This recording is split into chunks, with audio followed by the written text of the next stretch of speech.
Hey everyone, welcome back to Corporate Decoder, the place where we break down the jargon and give you the real story behind the corporate world. And get ready, because today we're diving into Celularity's latest financial report. And let me tell you, there are more than a few interesting things to unpack here. It looks like they're really fighting on multiple fronts to keep things moving forward. First off, before we even get to the numbers, Celularity is dealing with some serious challenges keeping its stock listed on major exchanges. They got a notice from NASDAQ for not filing their reports on time, and it's a race against time to get back on track or risk being delisted, which could really hurt them. Let's look at the actual financial snapshot. The company seems to be really stretched thin with cash as of June 2025. They had just $86,300 in cash and cash equivalents, but on the flip side, their total liabilities are a whopping $145 million. This really highlights their tight spot. Their net revenues show a pretty big drop compared to last year for the 3 months ending June 2025.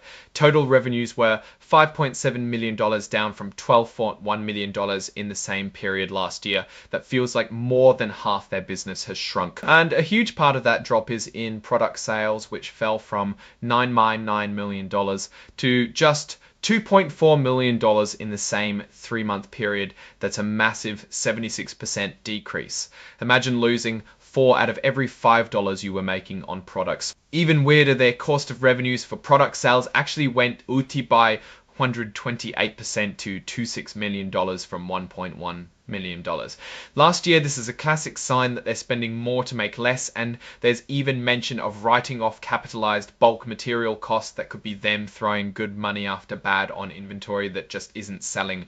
On the research and development front, their spending did go down by about 12% for the 3-month period, which might be a sign they're trying to cut costs, but overall their revenue is shrinking so fast that it's hard to see how this helps much. Their selling, general and administrative expenses also took a dive by about 20%, which is good in terms of cost-cutting efforts, but it doesn't seem to be enough to offset the massive drop in sales. And then we get to the less obvious numbers for the 3 months ending June 2025. They reported a change in the fair value of warrant liabilities that cost them $8.3 million. This basically means the value of their outstanding warrants went down significantly, which is not great news for anyone holding them, and it hits their reported earnings. Overall, their total other expenses shot up to $8.7 million from $3.7 million in the prior year period, driven largely by that warrant valuation hit, and also a pretty big increase in interest expenses, which went up almost 25%. For the 6-month period, the story is similar. Net revenues dropped by almost 36% year over year due to, again, that huge drop in product sales. And their cost of revenues for the 6-month period also jumped up dramatically by 134%, with similar write-offs of inventory and milestone accruals for rebound. R&D spending did decrease by a more significant 26 months, which likely means they're pulling back on new projects to save cash. Selling, general and administrative costs also decreased by about 10% for the 6-month period, which is a positive step. But as we've seen, it's not enough to fix the core problem. And in the 6-month period, their total other expenses went up over 60% to $18 million from $11 million in the prior year, driven by more debt extinguishment losses and higher interest expenses. Looking at their overall financial health, things are shaky. As of June 2025, they only had $9,000 in unrestricted cash and a massive accumulated deficit of almost $944 million. It's clear they are burning through cash very fast. And remember that NASDAQ listing issue we talked about. They're still on thin ice, with NASDAQ facing potential delisting if they don't get their filings in order, and frankly their inability to even get these reports filed on time suggests deeper internal control problems. It's also worth noting their legal battles and settlement costs, particularly with Palantir, which seem to have added to their financial strain. Even though they settled, it did cost them. Celularity has a history of acquisitions like HLI Cellular Therapeutics and Anthrogenesis, which brought them their biomaterial and cell therapy platforms. But it seems like integrating and making these profitable is a huge challenge right now. They operate across 3 business segments: cell therapy, degenerative disease, and biobanking.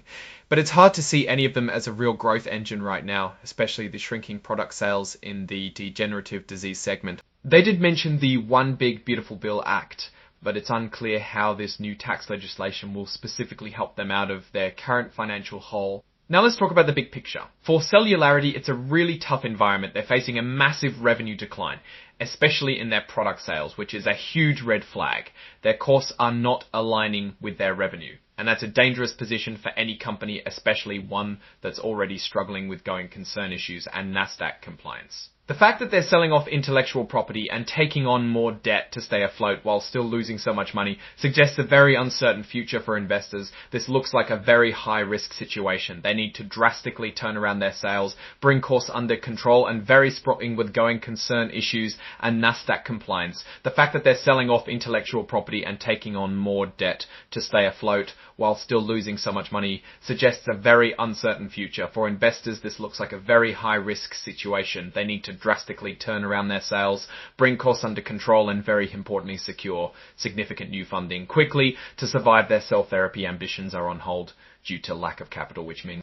So what's our take? Celularity is in a critical condition. Their financial numbers are alarming, and the operational missteps like inventory write-offs and cost structure issues combined with Nasdaq's delisting threat paints a grim picture. While they have promising technology, the execution and financial management are seriously lacking. The immediate future looks very challenging, and it's hard to be optimistic without a significant strategic shift or a major capital infusion. Alright, that's our breakdown of Celularity's latest filing. What's your take on these numbers and what they signal for the company's future?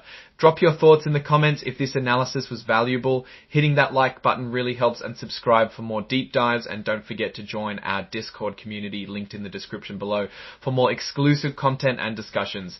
Thanks for watching. See you next time.